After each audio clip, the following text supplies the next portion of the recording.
How can so-called Native Americans say they know about the Great Spirit when they sold our people out? How do you talk about having some kind of a connection with the Great Spirit when you have made a covenant with the colonizers who destroyed your people?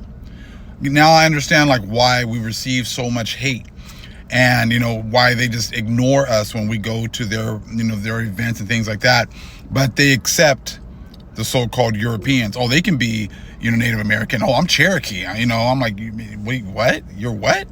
But us as so-called black people, you guys had to invent an entirely different group that doesn't even exist.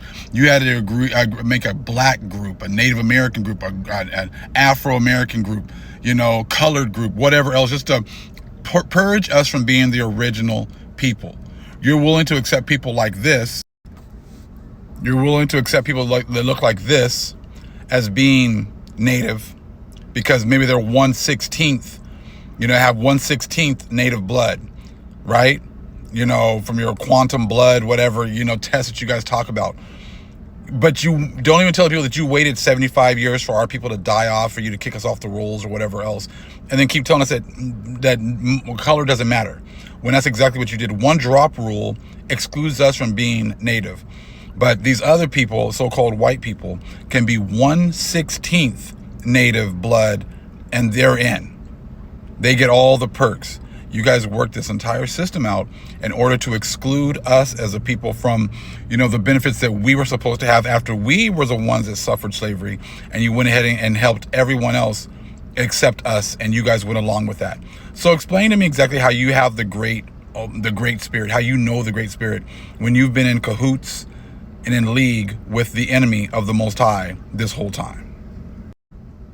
Oh, this person for sure could never be a native because he probably has at least a little bit of Negro blood in him. Look at all that melanin in his skin. Yeah, he's not black group. Oh, this person here, oh, for sure he's got a drop of Negro blood, brown skin, nice melanin right there, black group.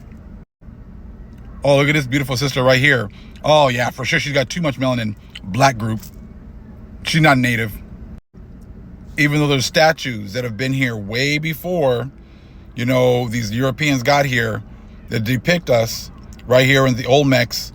But this person would have been considered, not native, and he would have been put in the black group too because he probably had lips too big, nose too broad, black group. Now you know why they got rid of the first editions of these books, because right here it talks about, right there, it shows you these statues that were here in the Americas. It says number 6, without Atlantis, how can you explain the fact that the early Egyptians were depicted by themselves as red men on their own monuments? And on the other hand, how can you account for the representations of Negroes on the monuments of Central America? Well, they can't be so-called Negroes. They got to be just black people. It says Desiree Charnay, now engaged in exploring those monuments, has published in the North American Review for December 1880 photographs of a number of idols exhumed at San Juan de Teotihuacan, from which I select the following strikingly Negroid faces. So you natives knew about all this stuff. You were aware of all this stuff, but you made a covenant with the other nations. So you said, nah, man, they're not our people. Black group, we're going to make sure we get all, of the perks and all of the restitution that they were supposed to get. We're going to keep that for ourselves and give it all back to the Europeans. This is a depiction of the Mexicans, the true Mexicans, so you call Mexico or whatever else, from 1671, right? So pretty much everyone knew about the so-called Negro-looking people actually being the original inhabitants here. But you made a covenant to go along with the other nations and accept someone that looks like this. You accept him, or people that look like this, and they could be 1/16th, and you'd accept them. Let me show you guys a quick video that breaks all this down. Quantum, or as I like to refer to it, the white man's measuring cup. Now, this is a double-edged sword.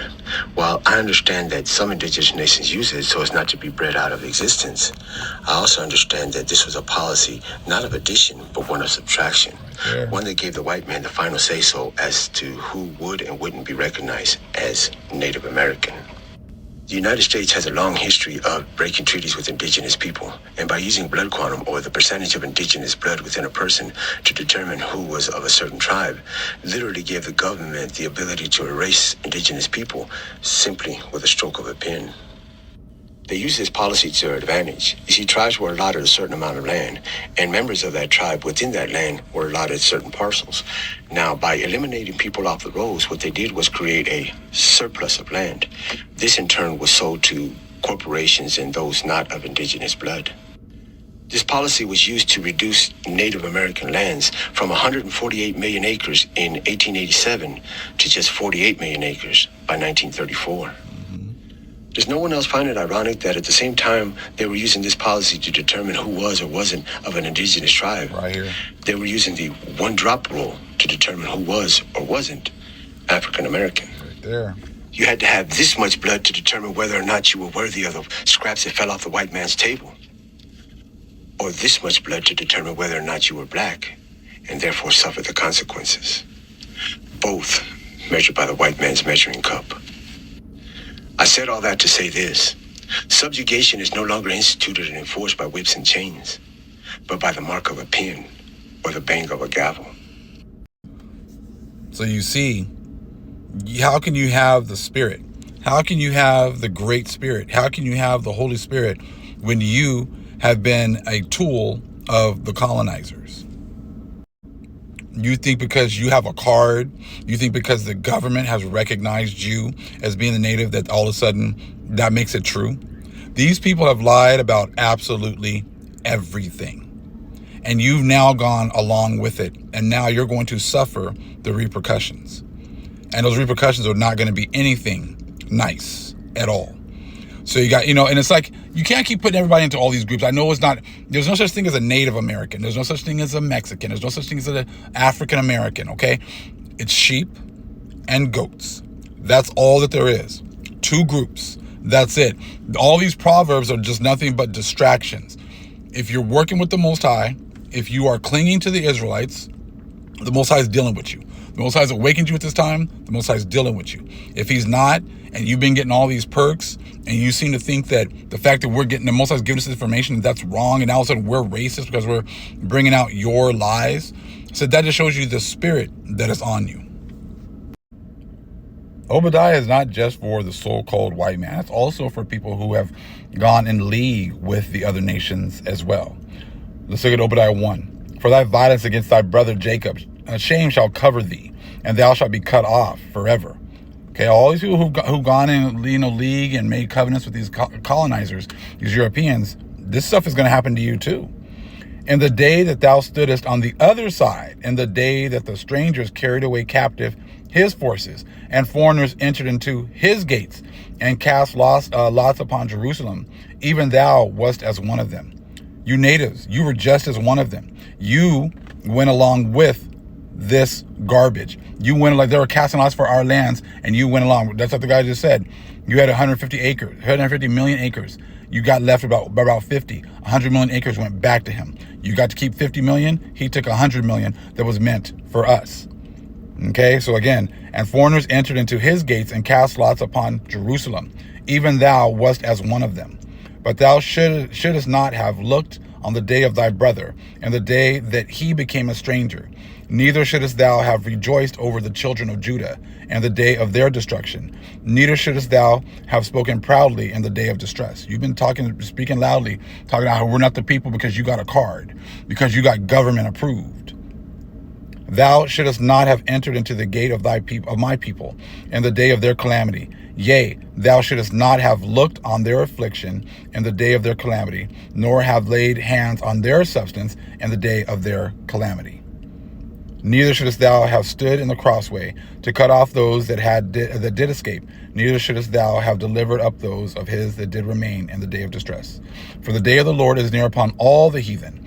As thou hast done, it shall be done unto thee. Thy reward shall return upon thine own head. This is why all this information is coming out. Some people may have made covenants. Some people might be unaware. You're getting an opportunity to see this truth and make a choice. It's coming out quickly. And like I said, there's going to be hell to pay for people who've made covenants with these other nations, these colonizers. And now the Most High is bringing out this truth. Shalom.